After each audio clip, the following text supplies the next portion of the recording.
morning. Well, it is morning to me. And welcome to another video. In this video, we're going to be looking at the Kruleboys for Age of Sigmar 4th edition, added last year. Let's see what they bring to the table.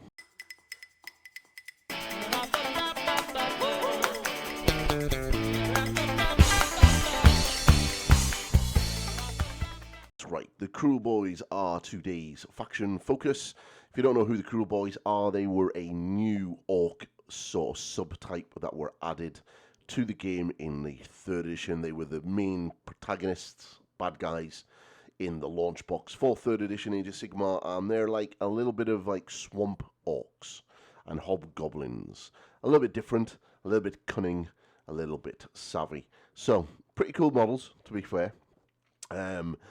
Very easy army to get into because there are so many of them on the second-hand market, because obviously all of the boxes that were sold alongside Stormcast Eternals, anyone that didn't want them were getting rid of them. But quite nice models. And obviously you get a giant ass vulture with an orc on it, which is kind of cool. So yeah, here he is there. Very nice model. So their battle traits, dirty tricks. So your army can use one Dirty Tricks ability per phase. The effect of a Dirty Tricks ability is only applied if you make a successful Dirty Tricks roll. The success of the Dirty Tricks roll depends on the number of Dirty Tricks abilities your army has already used this battle round. So, for the first one, Dirty Tricks, 2+. By the time you do your 4th or more, you're then on a 5+. Interesting. And then we have 4 Dirty Tricks. Once per turn, army, any charge phase. Pick an enemy unit that charged this turn and is in combat with any friendly Kruleboys units to be the target. Then make a Dirty Tricks roll. Effect, inflict D3 mortal damage on the target. In addition, for the rest of the turn, the target's weapons cannot be affected by charge +1 damage weapon abilities. Okay, interesting. Once per phase, once per turn army, your hero phase. Pick a friendly Kruleboys infantry unit to be the target and then make a Dirty Tricks roll. Until the start of your next turn, the target's attacks score critical hits on unmodified hit rolls of 5+. Interesting, okay. Once per turn army, any movement phase. Pick a friendly Kruleboys infantry unit that has 10 or fewer models and is not in combat to be the target. Then make a Dirty Tricks roll. Remove the target from the battlefield and set it up again wholly within 3 inches of a terrain feature and more than 9 inches from all enemy units. A nice little teleport there. Very nice.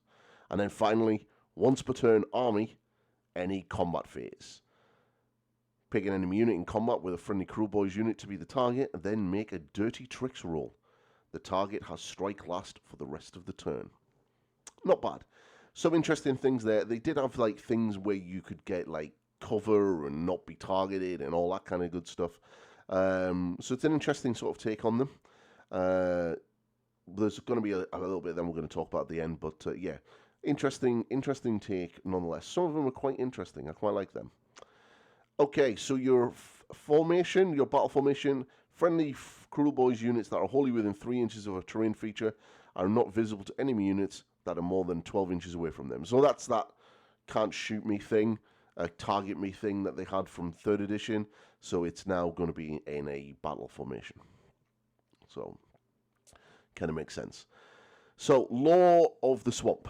Choking Mist. Pick a friendly Kruleboys wizard to cast a spell. Pick an invisible enemy unit wholly within 18 inches. Roll 2d6. You need 7 or higher. Subtract 1 from the attack characteristics of the target's weapons until the start of your next turn. Interesting. That's always nice. Okay, our first War Scroll. Gobsprak, the Mouth of Mork. This is the big orc that's flying around on the big vulture. So he has a 6-up ward save, he has a 5-up normal save, he has 12-up move, he has 14 health, control of 5. He has his staff, which has got 3 attacks, 4s followed by 3s, no rend, d3 damage, but it is an anti-wizard +1 rend and critical mortals. So 6s to hit do mortal damage. And if he's targeting a wizard, he gets +1 rend. Not bad. The talons and the beaks, which do get affected by the damage the model receives. So if it has 10 or more models, it goes from 7 attacks down to 5 attacks. Hits on 4s, wounds on 2s, 1 rend, 2 damage. Anti-wizard plus 1 rend, and a companion attack. Nah. And then he has the stinger, 1 attack, 3s followed by 2s, 1 damage. Sorry, 1 rend, d6 damage, critical mortals, companion attack. Let's be fair, it's 1 attack, so there's most cases that's probably going to miss. Has a number of abilities. So once per battle, reaction, opponent declares a spell ability. This unit can use unbind abilities, but the unbinding rule is 3d6 instead of 2d6. That is nuts. 3d6 unbind. Wow. Nice. Then, once per turn army, any combat phase, crush to death. Pick an enemy unit in combat with this unit to be the target. Roll a dice. If the roll exceeds the target's health characteristic, 1 model in the target unit is slain. Well, that's pretty good. It's obviously not going to be very good on like high health models, but general infantry that have got like 1 or 2 health, yeah, you're probably going to be able to get some kills with that. Then he's got passive. Mork says no. Each time this unit unbinds a spell, inflict d3 mortal damage on the caster. If the unbinding rule was 10 plus, inflict d6 mortal damage on the caster. That is really good. The fact that it's board wide is really good. That is, well, not really. It's going to still be within the 30 inches, right? Because you have to unbind a spell to put the damage onto the caster. So that's pretty decent. But yeah, d6 mortal damage for the potential is really, really good. Your hero phase, Strangle Hex, cast on a 6. So pick a visible enemy unit within 18 inches to be the target and then make a roll. Roll a number of dice equal to the target's health characteristic to a maximum of 10. For each 4 plus, inflict 1 mortal damage on the target. It's not bad. It's not bad. Yeah, so he's not too bad. Not amazing. He's not like absolutely jumping out there and going, this monster character is a must-have. But yeah, he's not too bad. Killer Boss. And he's on the Great Snarf Tooth. So this is the hero that was on the mount that you got in the Dominion box. Has a 3-up save, 10 move, 10 health, 2 control. He's got Boss Sticker, 4 attacks, 3s followed by 3s, 1 rend, 2 damage. Crit damage on those 6s to hit. Then he has the Jaws, 5 attacks, 4s followed by 3s, 1 rend, 2 damage. Not bad. That's ours you gets. When this unit is contesting an objective you do not control, add 1 to the hit rolls for combat attacks made by friendly Kruleboys infantry units wholly within 12.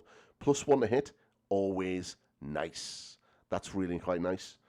Your hero phase, pick a friendly Kruleboys unit wholly within 9 inches to be the target, add 3 to the target's control over until the start of your next turn. That's pretty good. All about the control, and the plus 1 to hit as well is really, really, really quite nice as well. Because I imagine Kruleboys are not going to hit very well. So, Merc Knob. This is the sort of banner model you get in your, like, the hero guy. 4-up save, 5 move, 6 health, 5 control. Has a cleaver with 4 attacks. Hitting on 4s, that's that plus 1 hit. It's going to help really nicely. Wounding on 3s, 1 rend, 2 damage. Doing the criticals, the all mortal damage on the crits to hit, on the 6s to hit. Friendly Kruleboys units have a ward of 6+ while they're wholly within 12 inches of this unit. That's nice. 6-up ward is probably going to be really helpful for this. So I can't imagine the save's going to be amazing on most of the infantry in this army. Any combat phase. Pick an enemy unit in the combat with this unit to be the target. Roll a dice. On a 1, this ability has no effect. On a 2 to 5, inflict 1 mortal damage on the target. And on a 6, inflict D3 mortal damage on the target. I like that. I like that because it's a little bit different to the roll a 2+ on a D3 and then inflict the same amount of damage as the roll. Yeah, it's a little bit different. I like that. It's pretty much essentially the same, but it's still a different sort of dice mechanic, and I'm all here for that because I'm kind of getting a little bit sick of seeing the same one over and over again. So yeah, I quite like that, and he's a lovely model as well. Okay, so the Git Rippers. They've got a 5-up save. Told you the save's not going to be amazing. They move 5. They've got 2 health. They've got 1 control. They've got 2 attacks each. They hit on 4s. They wound on 3s. They've got no rend. They do 1 damage. But they do have crit mortals, which is really kind of nice. So any 6s to hit, they're going to do a mortal damage. Pretty cool. So roll a dice on a 3+. Subtract 1 from the hit rolls for attacks made by non-heroes that target this unit for the rest of the turn. That's pretty good. -1 to hit on a 3+. Pretty decent. Yeah, quite like that. Interesting. I'll have to switch over to our Discord to see what our local Kruleboys players actually think of this, because it'd be interesting. I'm not. They're not overwhelmingly like jumping out and screaming at me that these are amazing, but yeah. So then we go into, obviously, the Spearhead. I'm not really going to go into it too much because I'm not really going to be playing it. And it's going to be the Soulblight Gravelords tomorrow. But yeah, that is the Kruleboys, a new faction. Interesting. I wouldn't say that they're jumping out off the page and being like, this is really good, like some of the past faction focuses that we've had. I'm a little bit underwhelmed, to be completely honest. I will speak to Mr. Peter Pratt, who is the font of all knowledge when it comes to the local meta, and also is a Kruleboys collector and player, and to see his judgment on how good these are. And I would expect a very honest answer from Pete.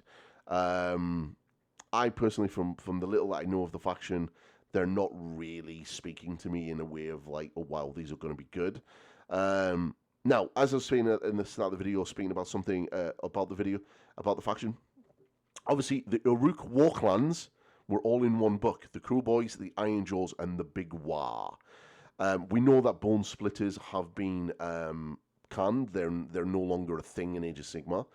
They're no longer a thing in the old world either, apart from a unit upgrade.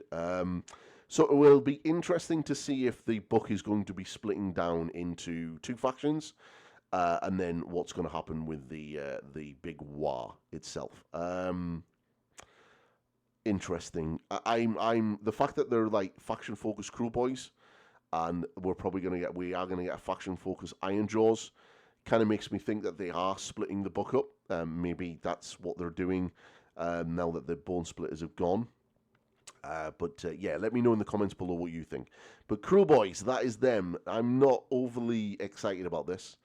A little bit lame. Maybe there's a lot more to the faction that we can't see. I'm sure we'll have a look when we get the faction focuses in a few weeks' time. But remember, if you like my content, please like, subscribe, share. Check out my members area and my Patreon, and I'll be back tomorrow to finish off the week for a little bit of Soulblight Gravelord Vampires. So catch you all later, people. Goodbye for now.